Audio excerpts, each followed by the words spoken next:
Happy Independence Day! The 4th of July is not just a day to celebrate our independence from England. Rather, it's a day to celebrate our independence from bad government systems.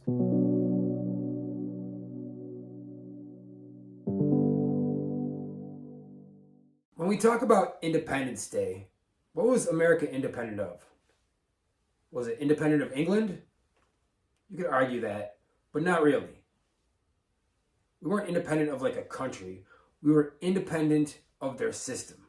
That's what Independence Day is about. Being free from a tyrannical system, one controlled by a few over many. America's new system, the Constitutional Republic, was the first to really attempt to give that power back to the many. Think about all the systems that govern over our lives today. Think about the good ones.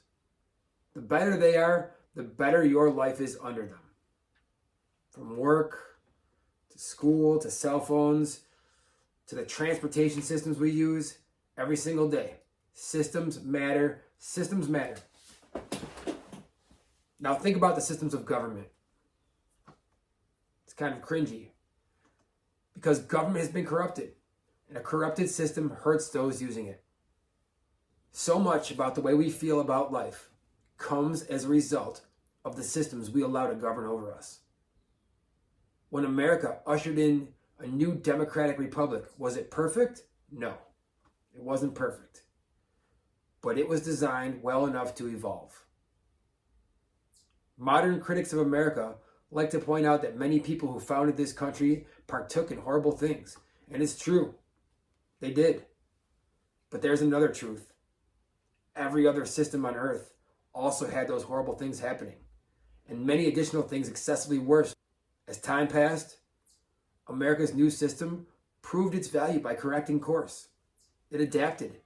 It contemplated itself. It had open debates. It had protests. It had a trustworthy voting process. In the end, the system helped abolish slavery.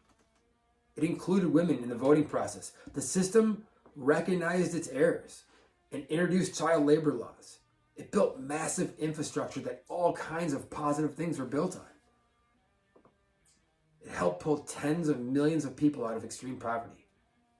The system remained the best this planet has ever seen for well over 200 years.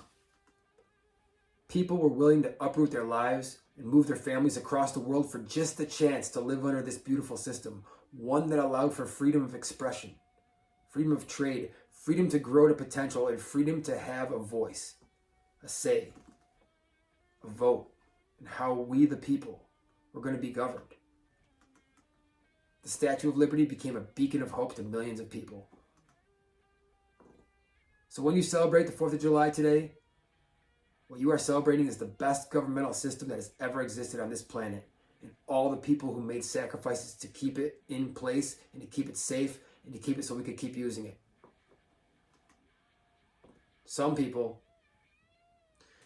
talk about wanting to dismantle the whole thing because it is corrupted right now, because people are getting hurt and they are angry. People are upset at the pain the system is causing them.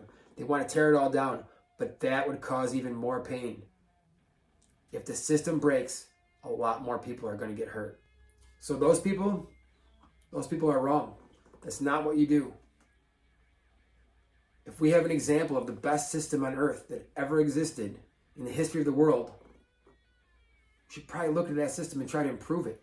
Take the good things from it. Say what is good and what went wrong. And really, to find out what went wrong, we just have to look to see where the corruption is. Look where the system has been corrupted, and then just decide, what is the best plan to prevent this corruption from happening?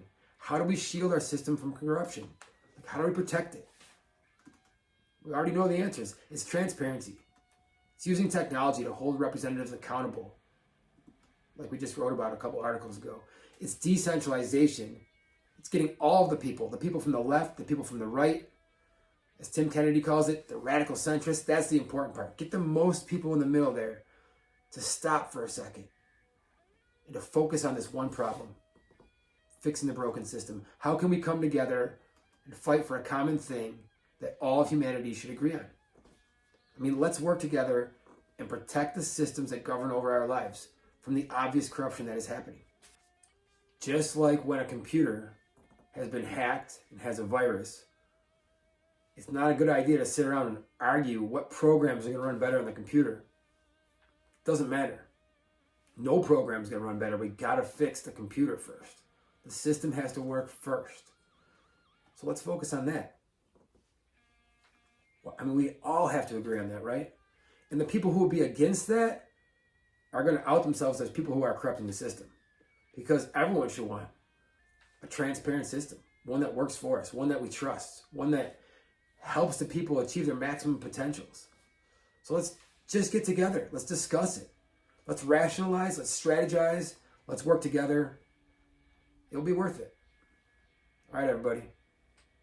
Thanks for listening. Happy Independence Day.